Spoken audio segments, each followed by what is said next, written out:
Il va souffler un vent d'air frais parmi les robes rouges des cardinaux. François a en effet privilégié des profils nouveaux comme ces deux ecclésiastiques qui se sont illustrés dans des situations de guerre. Le nonce apostolique en Syrie, un Italien qui n'a que 49 ans, même âge que lui, l'archevêque de Bangui, artisan de paix et de dialogue avec les musulmans dans un pays qui a connu une guerre civile sanglante.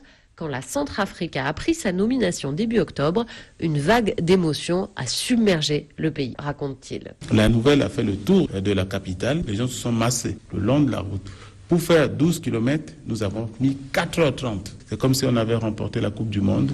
Et ils étaient là, joyeux, chantants. Font ça comme un don, pas pour moi, au peuple centrafricain qui depuis souffre, qui depuis aspire la paix. Le pape, et il appelle maintenant un fils pauvre d'un pays pauvre pour l'aider dans sa mission. C'est un signal fort de par le monde. L'archevêque de Bangui qui, confie-t-il, ira célébrer sa première messe dans la brousse à son retour. Décidément, le pape a beaucoup modifié le visage du Sacré Collège des cardinaux en moins de 3 ans. Pour l'élection du prochain pape, les Européens ne seront plus en majorité. Rome, Virginie Riva, Europe 1.